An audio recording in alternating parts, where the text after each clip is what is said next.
Okay, we're here to talk about the newest addition to the game, Serena. We're going to go over a few of her different builds, so we'll jump right on in here for you.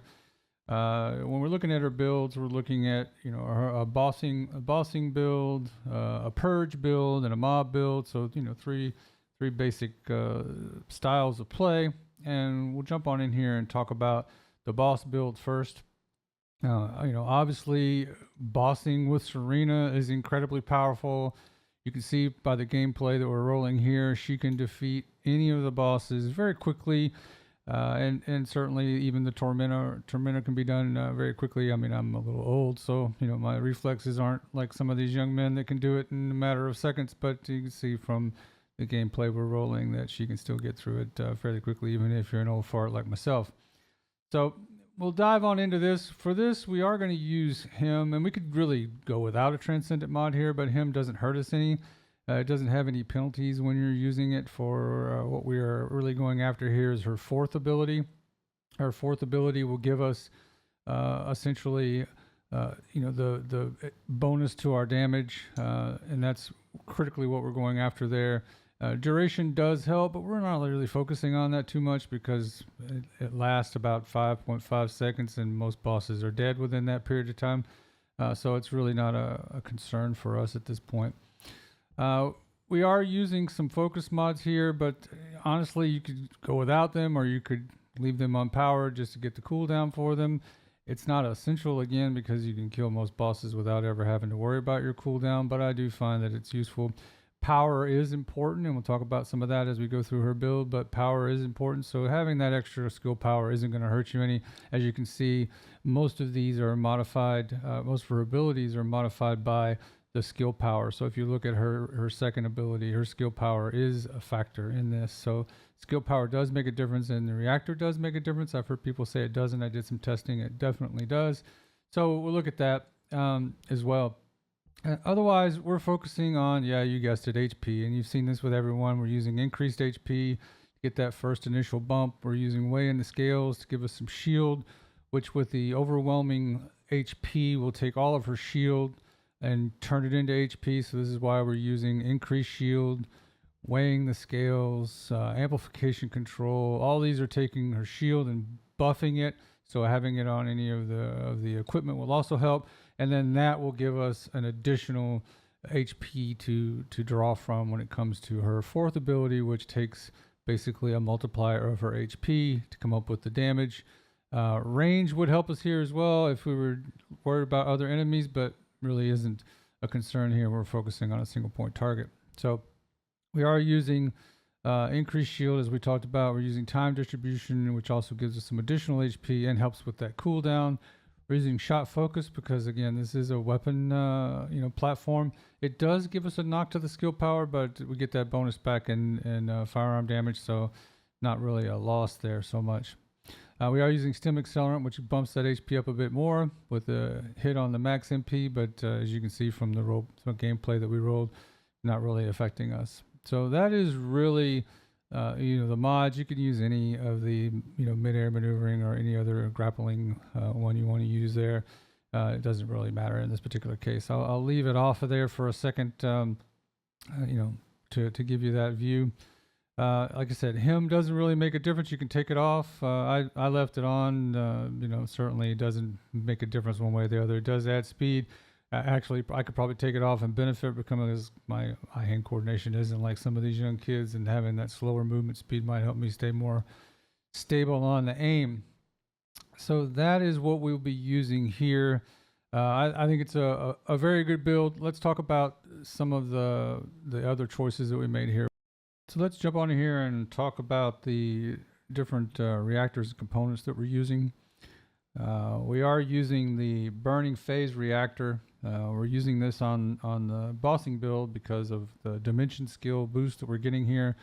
So her fourth ability is a dimension skill, as well as from the change in the kit here. So this dimension skill will give us some additional bonus, and it does matter. Okay, I've heard some back and forth on whether or not it matters on the reactor. I saw a tremendous over 30 million difference in damage with changing out the reactor. So certainly the reactor makes a big difference here. We're using handgun, obviously, because of the handgun choice that we'll talk about later. And then when it comes to the other skills, skill duration up gives us just a little bit more time on that fourth ability, which is what we're going for. It also helps us stay in the air a little bit longer, so big benefit there. Otherwise, you could roll with some different rolls here, but I think this is probably best in slot. Obviously, the weapon slot is handgun. You can roll that on there, so that's easy. And then in terms of components, again, we're focusing here on max HP and as much shield as we can get. I don't have the best necessarily rolls here, but max HP is rolled on this one twice, and then we have the MP recovery out of combat.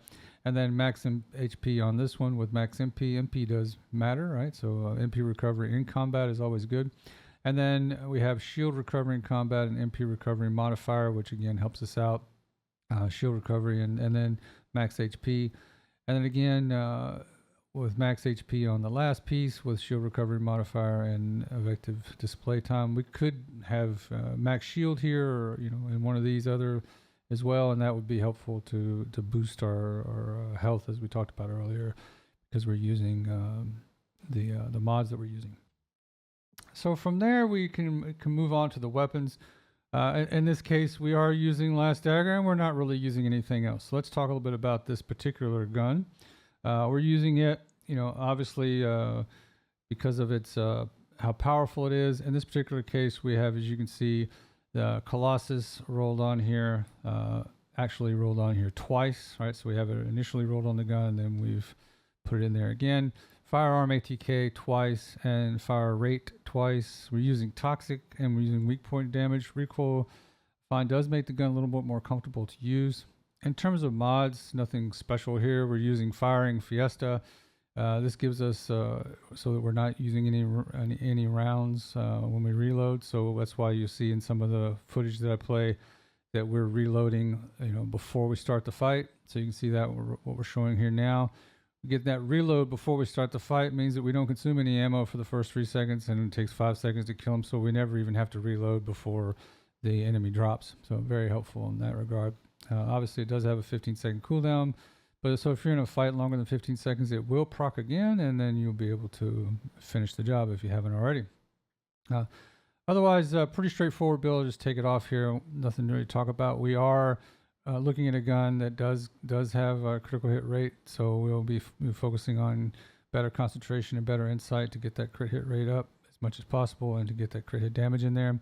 We are using toxic here with both toxic enhancement to give us 30% more, and then toxic priority to give us a 50% buff on that with a little bit of a reload time modifier, but that doesn't really affect us. We are using fire rate up again to get even more fire rate out of this weapon, so it's a tremendously fast firing weapon at this stage.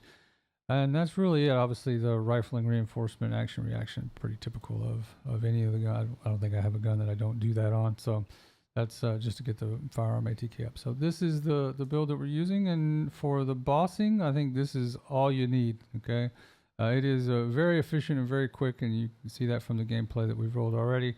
And from there, we'll move on over to talk about some of the other builds. Let's look at our presets here and go in and we'll look at the Purge build. Okay, because it's somewhat similar. We'll load that in and go back over here and look at the modules again. So again, we're using him. This is for two reasons. One, now we're also fighting with other players.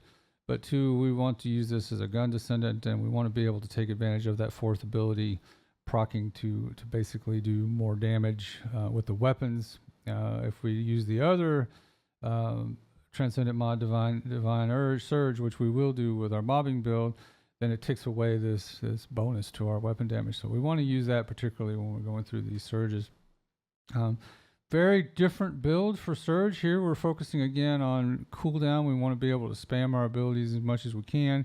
So focus on fire and focus on singular to get our skill power up as much as we can. We want to get our range, the skill effect range further, because if we're using a weapon that will spread, then we want to get that maximum amount of spread.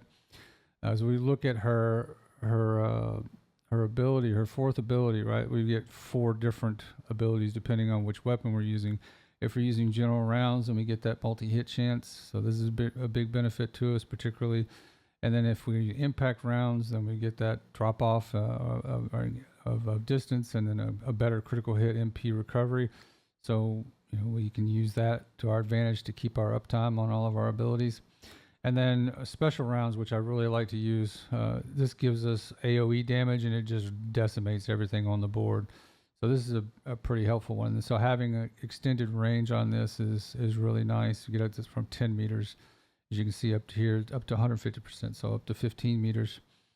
High power rounds, again, doing the same thing, getting a buff to them of 50% fire damage, so pretty extraordinary. And then when we're in the air, we're obviously getting AoE damage from a firearm attack as well. So this is pretty nice to stack on. This is why we get the benefit from doing in the bossing as well. So very beneficial kit from her side.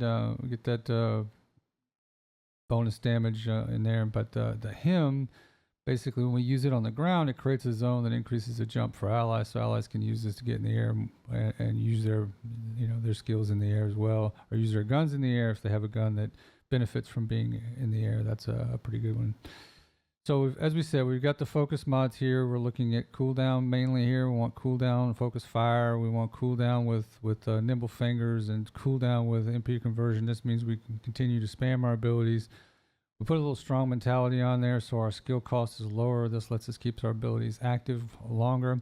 We are using shot focus to give us a bit more firearm damage, because in this particular case, using him and her fourth ability, we are taking advantage of her airborne effectiveness and power. We are getting increased HP in there, and then amplification control gives us a bit more shields as well as skill effect range. So maximizing that range if we're using a weapon like Secret Garden that does a tremendous amount of damage to everyone in the area because of the area of effect that's caused by this skill is pretty helpful there. We're using fire amplification just to boost that. She doesn't really have any critical hit rate to speak of, so taking a little bit of the crit hit damage off isn't really impacting us. Fire skill power being boosted is going to impact us, gives us more skill power, which is going to give us more damage in that particular case. So this is really the core of her group Purge build, and you can see from the gameplay that we're rolling now that it is an extraordinarily powerful build, and she's able to get through this and breeze and help others, particularly if there's another person running in the mission with her. She can really help on hitting those big targets and knocking them down quicker. So extraordinary build, and she is really powerful, but I don't think she's overpowered. I'm hearing people say, "Oh, she's overpowered," blah blah blah. She's not overpowered in a group setting. She's not overpowered in a mob setting. She's just as strong as the rest, and I think that's where she needs to be. In a boss environment, okay, maybe she's a little stronger. So anyway, you can see here's the build now without any interruptions, so that you can get a good look at the build there and understand what's there, and we'll go from there. So talking about the Purge, let's jump into the reactor and the external components. The reactor that we're using here is again a dimension reactor, because again we're still focusing on using her as a gun descendant. So her fourth ability is the one we're really triggering as much as we can. So we are benefiting from that dimension skill, still benefiting from using handgun, although I could use the hand cannon and go with Malevolent. I think that would be a really good choice as well as being able to use Secret Garden. Secret Garden's a really positive part of the build as far as its ability to chain damage to others because of the area of effect thing. So again, same as what we used before. And then on the set, we've changed it around to use the Slayer set. This gives us a little bit more comfort here. We're getting more general rounds. We're getting rounds per magazine. We're not focusing so much on HP, although we are getting max HP from the roll, but we're getting defense as well. This does give us a little bit higher skill cost, but we're getting a big bump to skill power, and that does benefit us, by the way. We're getting max shield here with max HP, and then max MP, and then HP recovery modifier, and then defense MP recovery modifier. I think the MP recovery is pretty important in this particular case, and then max HP and max shield with shield recovery modifier at the end there. So this makes it really comfortable to run through the missions for the Purge, and certainly I think you can see that from the gameplay footage that we've rolled already. We are using both the Malevolent, which I think is really strong. I'm still working on building it out, but it is extraordinary. Malevolent, has a multi-target ability that's really strong and really fun to use. We're also using, in most cases, the last Dagger, so we'll hit things pretty hard with the last Dagger. And then I'm also, from time to time, using Secret Garden in this particular case because it does chain to multiple enemies. So in this way, you get this different ammo economy going on, and you can really do an extraordinary job. Let's look at the mobbing build. Okay. For the mobbing build, we are going at it a bit differently. We're going to finally use Divine Surge. This makes her fourth ability a nuke. Okay, so her fourth ability then quickly flies forward and inflicts knockback to deal damage to enemies in the path. Additionally, creates Purifying Blaze along the path and deals large amounts of damage on landing. Inflicts Repentance on targets hit by Purifying Blaze. You can see from the footage we're rolling now, it just decimates everything. Now, luckily, they've toned down the visual effect of this, so it doesn't light up the whole floor the way it was before. It was kind of disturbing. I think it was putting everybody off a bit. So having that display go away a little bit is nice, but it still continues to tick damage over time, which is very helpful.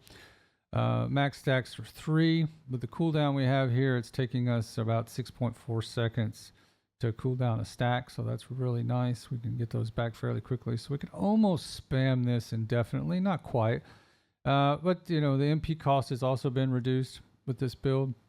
It does a tremendous amount of damage, and it's an area effect 250% expandable range, so it's gone from 8.8 meters, and it says 17.4 here, but it won't be 17.4 because 250% of 8 is, let's see, 16 plus 4, so 20, right? So 20 meters of range would be the maximum that you get. So we'll take that to 17.4. So you could expand this further if you were to invest in it a little bit further, if you were to use some different mods or different equipment to bring that up, would be beneficial. Landing damage range from 6 to up to 15 in this particular case because it's max expandable. We're at 13.1. So we haven't expanded it the most it can be expanded, but it's powerful enough. Duration, 8.8 seconds. So this is how long it burns everything that's sitting on the ground. And the damage range of that is, again, is a 25%, 200, can be expanded up to 250% right now. It's at 17.4, so not quite there. Duration on that, again, is on the Repentance is at 10.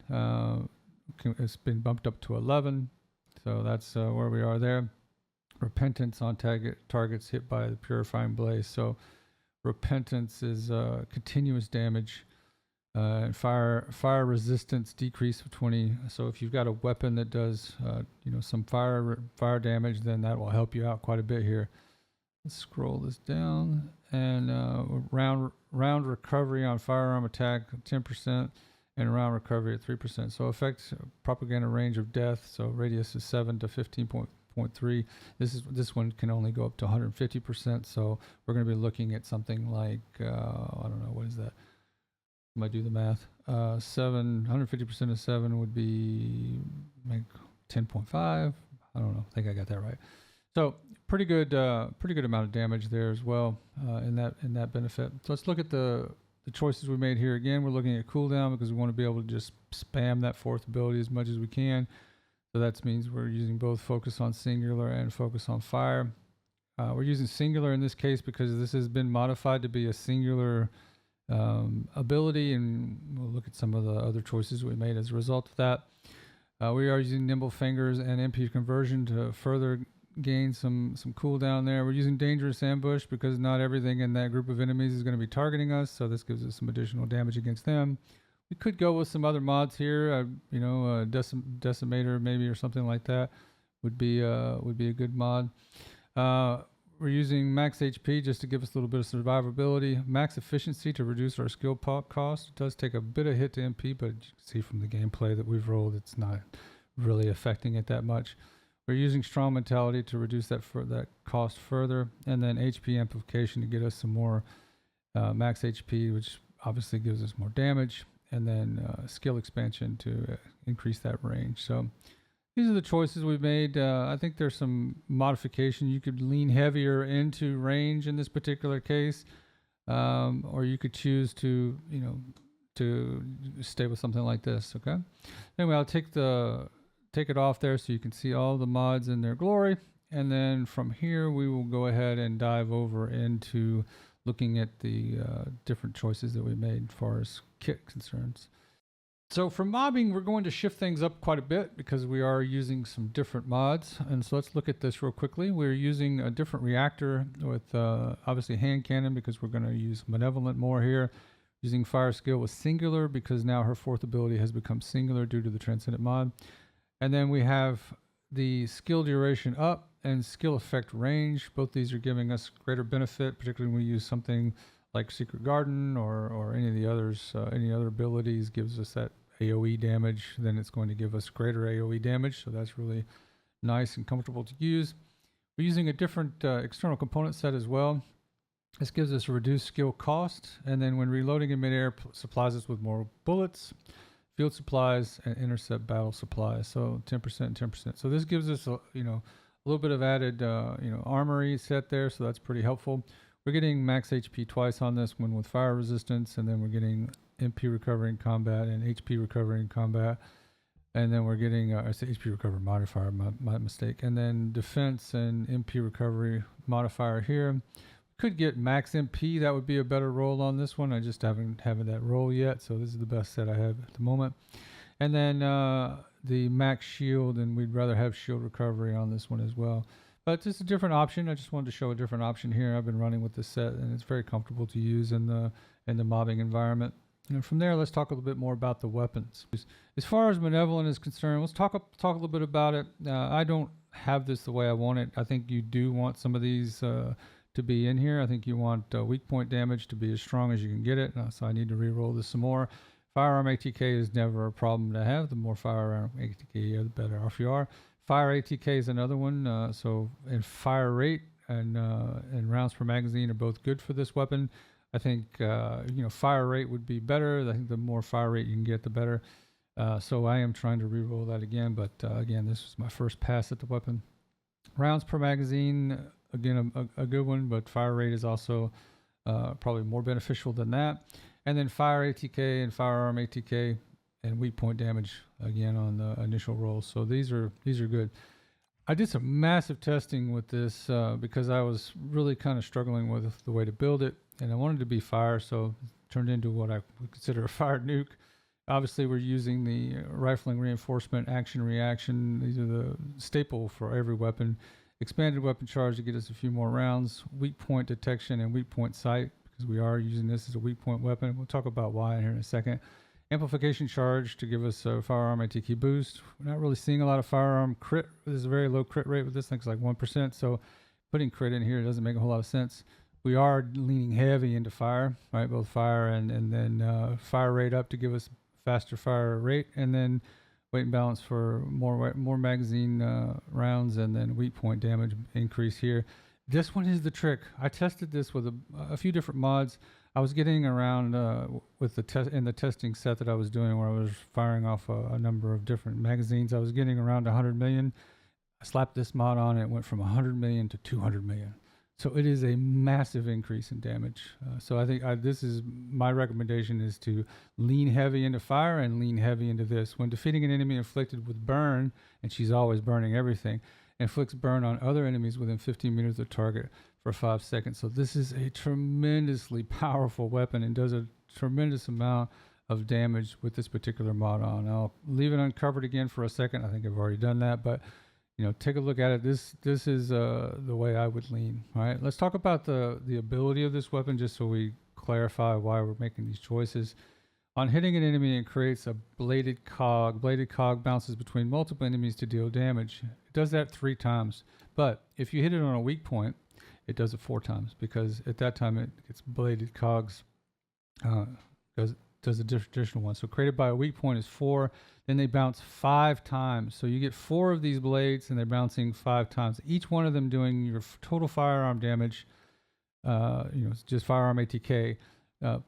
times 24%. So you're getting all these bouncing around, doing tremendous amount of damage to everything that it hits. This is really a powerful weapon. And if they die from that, then you get that fire explosion that we talked about. So everything just catches fire on the battlefield. It's absolutely exciting to watch. So very good weapon. Not good for everything. It's got its use cases, but certainly for mobbing, it's fun. It's really fun to use. So jump on in there and give it a try for sure. That is it. I think we've covered everything. If I think of anything else, I'll let you know. I think we've shown you enough gameplay throughout this to understand how well it does in the mobbing situation. You can see what we're rolling now. It's really strong mobbing. It's really strong in the Purge.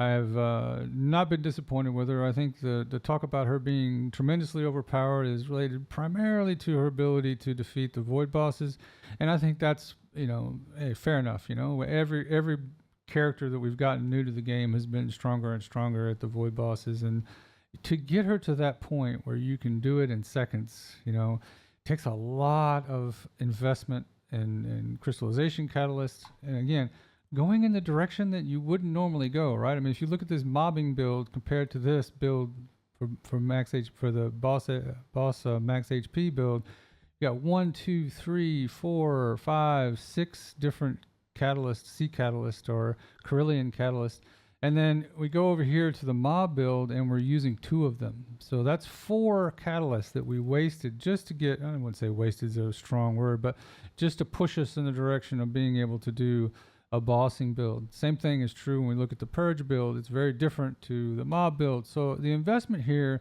is not insignificant, right? I mean, if you look at the sockets that I have invested in here, most of them, 1, 2, 3, 4 of them are double modded, right? So that's 4 extra catalysts that I put in to be able to get her to be able to do everything.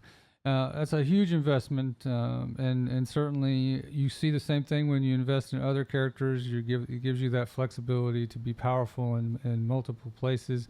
This is an important part of the game, guys, but I don't think she's extremely overpowered. I think there's a problem with scaling with the void bosses, and I think they should fix that problem with the scaling. I think they should leave the scaling the way it is with a group, and then maybe raise the scaling a little bit when you're by yourself. But in the end, it makes the game fun, and it allows us to farm the things we need.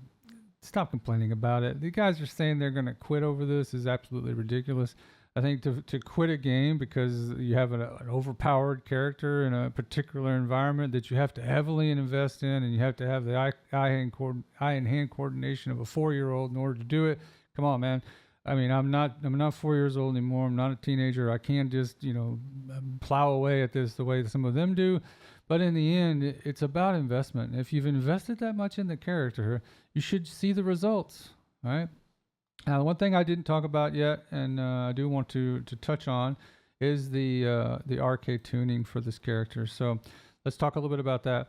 And I particularly chose to focus first on firearm attack. Obviously, she's a gun descendant, so firearm attack is very important.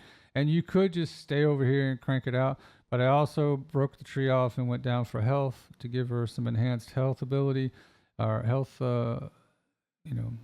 modifying to help with the bossing. If you weren't going to use her for bossing, or you could have 2, right? You could have a pass where you're just focusing on weapons, and then another pass where you're just focusing on health. But I see this kind of doing both is going to give you probably the most bang for your buck. So this is my take at it. Certainly, you could be focusing on a gun with multi-hit, and I've heard people say that multi-hit isn't the thing to do, but it depends on the guns you're using. Some guns, just like some guns crit and some guns don't. Some guns do multi-hit really well and some guns don't. You can see this by looking at the gun itself and looking at whether or not the gun has multi-hit as a damage on it. It's not about chance. You have to stack the chance on there no matter what, but the damage is important. Anyway, that's all I have for today. Thank you everyone for watching, and we'll look forward to seeing you in the next one. Bye for now.